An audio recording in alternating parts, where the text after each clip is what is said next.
Hello dears, നിങ്ങൾക്ക് ഈ സ്ഥലം അറിയാമോ? ഇതാണ് പടക്കളയിലുള്ള കാപ്പൽ ബീച്ച്. നമ്മൾ സാമ്പ്രാണിക്കൊടി പോയിട്ട് അടുത്തിപ്പോഴാണ് വന്നത്. നിങ്ങളെല്ലാവരും സാമ്പ്രാണിക്കൊടി വീഡിയോ കണ്ടോ? വീഡിയോ കാണാത്തവര് പോയി കാണണേ. കാപ്പൽ ബീച്ചിന്റെ പ്രത്യേകത എന്താണെന്നറിയാമോ? ഇത് തന്നെയാണ് നമ്മൾ പോകുന്ന റോഡുണ്ടോ, ഒരു സൈഡ് കടലും ഒരു സൈഡ് കായലും. എന്ത് ഭംഗിയുള്ള സ്ഥലമാണല്ലേ. കേരള നാട്, കേരള നാട്, മലയാളം നാട്. ഇത് ഞാൻ സ്കൂളിൽ പഠിച്ച കവിതയാണ്.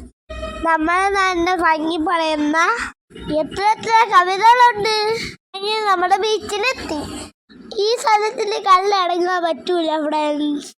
കണ്ടോ നീലത്തിലുള്ള കടൽ ഭിത്തി. ഇന്ന് ഇന്ന് കടലാണ്. കടലിൽ ഇറങ്ങണമെങ്കിൽ കുറച്ച് ദൂരം പോകണം. ഭയങ്കര വെയിലാണ് ഫ്രണ്ട്സ്. ഞാൻ വന്ന് തൊപ്പി അടക്കാനാണ് തിരിച്ചോടണം. അച്ഛന് വെച്ച് ഫോട്ടോ എടുത്തിട്ട് കൊള്ളാമോ ഫ്രണ്ട്സ്? കണ്ടോ എത്ര ഭംഗിയാണ് കടൽ കാണാൻ. ആകാശം മുട്ട പരന്ന് കിടക്കുന്ന കടല്. എത്ര കണ്ടാലും മതി വരാത്തതാണ് കടലിന്റെ ഭംഗി. കടൽ നോക്കിയിരുന്നപ്പോൾ വെയിലൊന്നും അറിഞ്ഞില്ല ഫ്രണ്ട്സ്. ഞാനും കടലിൽ കാണാൻ വേണ്ടി ആ കല്ല് കേടിയിരുന്നു ഫ്രണ്ട്സ്. പക്ഷെ എനിക്ക് അങ്ങോട്ട് പോകാൻ നല്ല പേടിയായിരുന്നു. ഞാൻ അവിടെ നിന്ന് പേടക്കി അച്ഛൻ്റെ അടുത്ത് പോവാൻ. അയച്ചോട് എത്ര കടൽ കണ്ടിട്ടും മതിയാവില്ല ഫ്രണ്ട്സ്. അവന് വെള്ളം കാണാനും വെള്ളത്തിൽ ഇറങ്ങാനും നല്ല ഇഷ്ടമാണ് ഫ്രണ്ട്സ്. സാമ്പ്രാണിക്കൊടിയിൽ കണ്ടില്ലേ അവൻ്റെ വെള്ളത്തിൽ കളി. അവൻ്റെ വിചാരം താഴെ കടലിൽ ഇറങ്ങാൻ പറ്റുമെന്ന്. ഇവിടെ ഇറങ്ങാൻ പറ്റൂലെന്ന് അവനൊന്നും അറിഞ്ഞൂടെ ഫ്രണ്ട്സ്. എൻ്റെ പിടക്കും കൂടിയപ്പോൾ അച്ഛൻ അമ്മയുടെ ഇച്ചൂടെ കൊണ്ട് കൊടുത്ത്, എന്നിട്ട് എന്നെ വിളിച്ചോണ്ട് കടലിൽ കാണാൻ പോയി. അവൻ കുറച്ച് പിടങ്ങി. ഇനി കുഴപ്പമില്ല ഫ്രണ്ട്സ്. എന്ത് രസമാണെന്ന് അറിയാമോ? തിരമാലകളുടെ സൗണ്ടും കാറ്റും. എത്ര നേരമോ നോക്കി നിൽക്കാൻ തോന്നും. നല്ല ക്ലീൻ ആയിട്ടുള്ള കടലാണ് ഫ്രണ്ട്സ്. കല്ല് നിറയെ ഞണ്ടൊക്കെ വന്നിരിക്കും. ഈ കടലിൽ ഞാൻ ഫിഷിംഗ് ബോട്ടൊന്നും കണ്ടില്ല ഫ്രണ്ട്സ്. കല്ലിൻ്റെ ഇടയിൽ ഒന്നും പ്ലാസ്റ്റിക് ഒന്നും കണ്ടില്ല. എനിക്കത് കണ്ടവർ സന്തോഷം തോന്നി.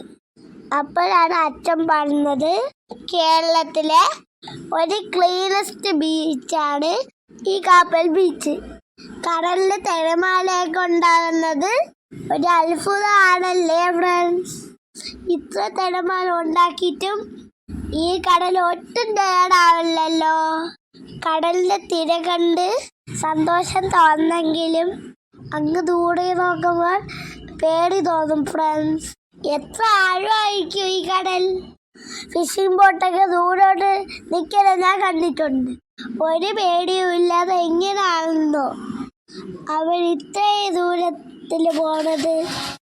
എത്ര റിസ്ക് എടുത്താണല്ലേ അവർ ഫിഷ് പിടിക്കണത്.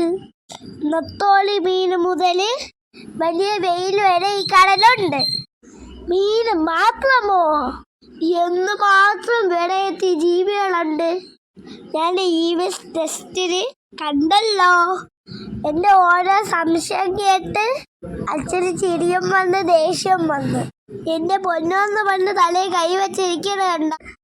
അങ്ങനെ നമ്മൾ കാണുകയാണ്. ഇവിടെ നിന്ന് കുറച്ച് ദൂരം പോകണം ഫ്രണ്ട്സ് ബീച്ചിലിറങ്ങാൻ.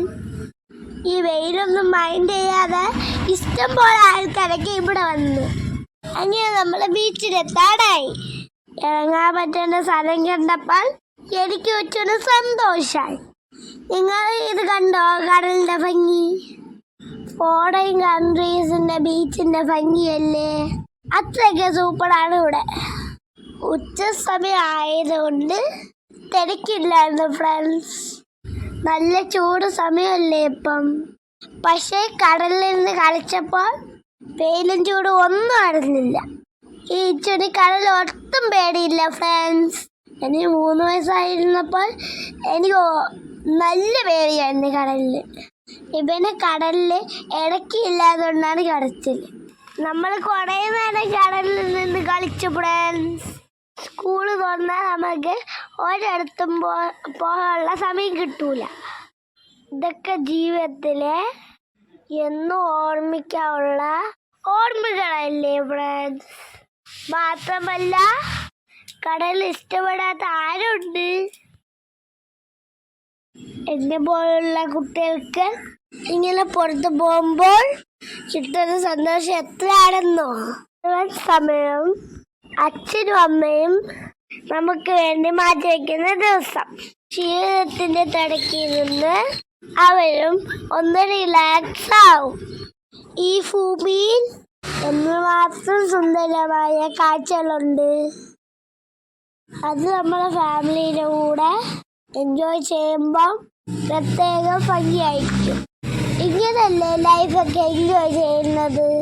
അങ്ങനെ നമ്മൾ ബീച്ചിലേക്ക് കളിച്ചിട്ട് കായലിൽ പോയി. അതുകൊണ്ടോ വെള്ളമൊക്കെ കുടിക്കാനുള്ള പോത്തളെ എത്ര ഭംഗിയാണല്ലേ ഈ കാണാൻ. ഇവിടെ നിന്ന് നോക്കിയാൽ കടലിന്റെയും കായലിന്റെയും ഭംഗി ഒരുമിച്ച് ആസ്വദിക്കാം. സൂപ്പർ സീനടിയാണല്ലേ. ഈ കായലിന്റെ പേര് ഇടവനടയട കായലിനാണ്. ഇതിനാഴം വളരെ കുറവാണ് ഫ്രണ്ട്സ്. ഇത്ര പണ്ട് കളിക്കുന്നെങ്കിലും കുറച്ച് വെള്ളമേ ഉള്ളൂ. അങ്ങനെ നമ്മൾ കായലിലിറങ്ങാൻ പോയി. നിറയെ പേര് കായലിൽ കുളിക്കാൻ വേണം ഫ്രണ്ട്സ്. ഞാൻ ഇറങ്ങിയില്ല ഫ്രണ്ട്സ്. എനിക്ക് വെള്ളത്തിൽ കളിച്ച മതിയായി.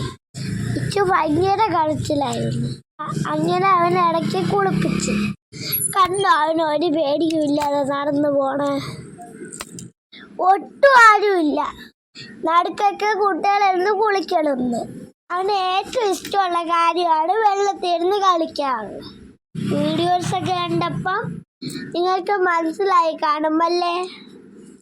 വെള്ളത്തിൽ നിന്ന് കയറ്റിയപ്പോൾ അവൻ കരഞ്ഞു വിളിച്ചാണ് കേടി വന്നത്. കരഞ്ഞറിഞ്ഞ് അവൻ അങ്ങനെ ഉടങ്ങി. അങ്ങനെ ഇന്നത്തെ ദിവസം അടിച്ചു പൊളിച്ചു ഫ്രണ്ട്സ്. ഇനി നമുക്ക് അടുത്ത വീഡിയോയിൽ എൻ്റെ പുതിയ വിശേഷങ്ങളായി കാണാം ഫ്രണ്ട്സ്. ബൈ.